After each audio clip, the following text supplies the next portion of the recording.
Salut à tous, ravi de vous retrouver sur canalture.com, Quintet Plus sur l'hippodrome de Paris-Vincennes. En ce mardi 30 janvier, il s'agira du prix de Vittel, une épreuve qui s'adresse uniquement aux juments, celle de 6 ans.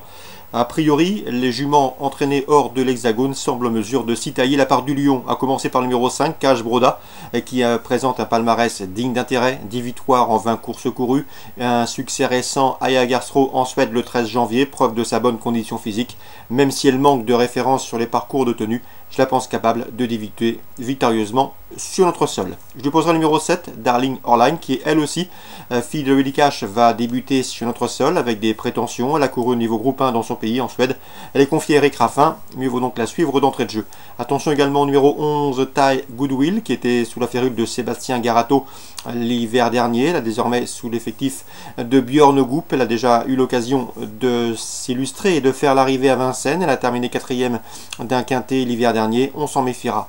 Le numéro 2, c'est Caresse, qui reste sur un échec à l'occasion de ses débuts autre montée. Sur ce parcours, ce jour-là, le 20 janvier, elle était partie favorite. Il faut la racheter, car auparavant, elle avait enregistré un chrono d'une 13,6 sur le tracé qui nous intéresse, soit le meilleur chrono du peloton sur ce parcours. Le numéro 2, Caresse, outsider intéressant.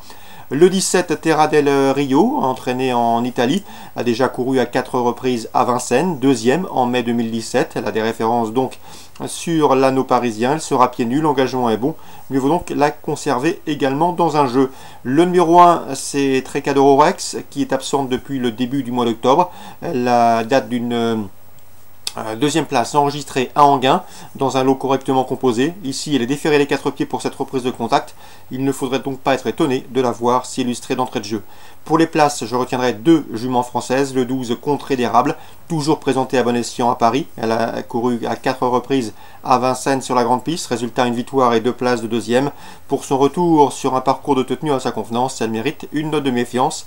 Tout comme le 18, Carina Duparc, la plus riche du lot. Récente 3e d'un quintet, le prix Jean-Paul Bertrand, en pareille société où elle devançait 2 de ses rivales du jour. Elle sera de nouveau pieds nus et briguera ici un bon accessite. En cas de non-partance, train numéro 13, à savoir Cambridge. Résumé chiffré pour ce quintet du mardi 30 janvier, 5, 7, 11, 2, 17, 1, 12 et 18. Suite du programme Vincennes, dans la première j'aime beaucoup le 111 Escape de Well, qui me semble ici en mesure d'ouvrir son palmarès, elle qui vient de se classer 3e sous la selle et qui possède le meilleur chrono du peloton sur le parcours qui nous intéresse, c'est le 111 Escape de Well. Dans la 4e, le 405 Fado Duchesne, qui affiche 2 courses et autant de succès, s'annonce redoutable. Il partira favori, mais il devra redouter à mon avis le 403 Ferreteria, pouliche estimée, lauréate de son unique sortie sous la selle. Elle peut ici lui donner une excellente réplique à mon avis. C'est une pouliche taillée pour réussir au niveau des groupes. D'autant que la dernière fois, on l'a drivée sagement au sulky, l'a patienté à l'arrière-garde ce jour-là. Elle est venue finir dans une plaisante action. Il faut donc la reprendre. 403 Ferreteria pour contrer, pourquoi pas le 405 Fado Duchesne, a vaincu en 2 sorties sous la selle. Le 407 Fandango Duchesne débute remontée, il peut compléter le podium. 403, 405 et 407.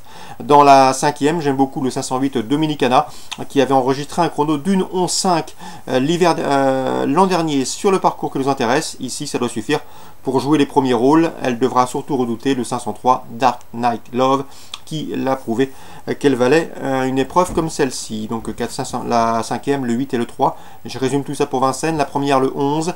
La 4e, 3, 5 et 7. La 5e, le 3 et le 8 dans l'ordre du programme. Concernant Pau en Réunion 2, dans la première, j'aime beaucoup le 103 Minot. Récent 2e à ce niveau, celui des courses à réclamer. C'était sur ce tracé, en terrain lourd, une confirmation logiquement attendue.